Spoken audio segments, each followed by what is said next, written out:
When you get a thing like that, when you know, oh, this is going to work, do you ring the guy? I mean, what, Yeah. is there an Probably. urgency? Is there? Yeah. Well, there definitely was when I wrote Shining Light around similar time. I was like, right, guys, come on over. We need to rehearse tomorrow. I've got this song. We gotta try. You know, it was like writing was going well, but we kind of had this period where we're just like, have we got the comeback single? And that's when Tim came up with Shining Light shortly after that. Did you know Tim? Did you know when you were? Yeah. I think we all knew. Yeah. It was like the minute we heard the song. First time we heard it, was like, Tim was like, well, I think it might have it, and instantly we were like, first listen, it was like, this is the one, you know. Because that one really connected, and that one it won the Ivor Novello for best contemporary song that year. Yeah. Well, it connected with everyone except for the record company, unfortunately. To begin with, initially, to begin with, like, we did like demos of it was a pretty basic demo of it as well, you know. A management heard it and they were like, okay, cool, we're on it. We sent it to Owen, he loved it, and we're like, right, we need to get into the studio and record this. It's going to be the first single back. And the record company were like, nah, this isn't right. And we were like, it is right. We want to do it, you know. It's because in our contract we had creative control, and we're not paying for the studio, so we ended up paying for the studio. And Owen was cool enough to sort of like go like, I'll waive my fee until afterwards or whatever as well. There is an important lesson in that, or there's an important message in that for anybody who's doing anything creative. You know, when you know it's right, you kind of have to really push through and believe in it and follow it through. Yeah, you aren't. Sometimes it's not everyone is gonna see it. So it's nice. Yeah, trust your guts. Yeah.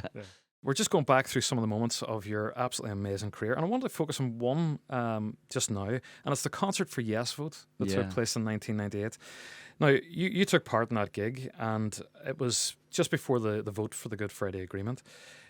Did you have a sense at the time of how important it was? Definitely, yeah. It was like, this is a chance, you know, to do something or to be part of change, you know. So we were in the middle of recording an album. We just dropped everything to come over for it, and there was a lot of hope, you know, at the time. But did you have a sense of the importance of the moment that you were in on that stage? Because at that point, and I think Derry Girls reflects this, there was that debate about, you know, do we go for this? Do we not? Yeah. And it was you know, touch and go. There's a lot of compromise all around. Yeah. So the way we live now in Northern Ireland was affected by that moment. Yeah. You being on stage. I mean, looking back now, I mean, how do you reflect on it all these years later when you know the gravity now of all of that? I guess it's just great to think, you know, there's been peace for all this time, and you know, it's a shame it's not like the political situation isn't perfect, but yeah, just do think, this is a lot better than what we grew up with. And you see, I don't know, even things like walking around the Cathedral Quarter on a buzzing night, it's like, this is so different to the Belfast we grew up in, and it's because of the Good Friday Agreement, you know, that you've got that.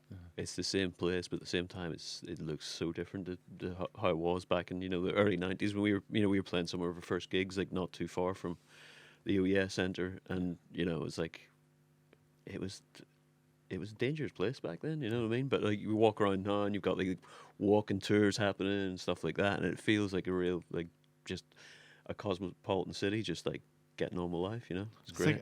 Also, we had the Good Friday Agreement, and there was a real sense of like hope and, okay, this is a fresh start. And then a few months later, you had Oma, and everyone was just like, seriously? I mean, we're going to do this again?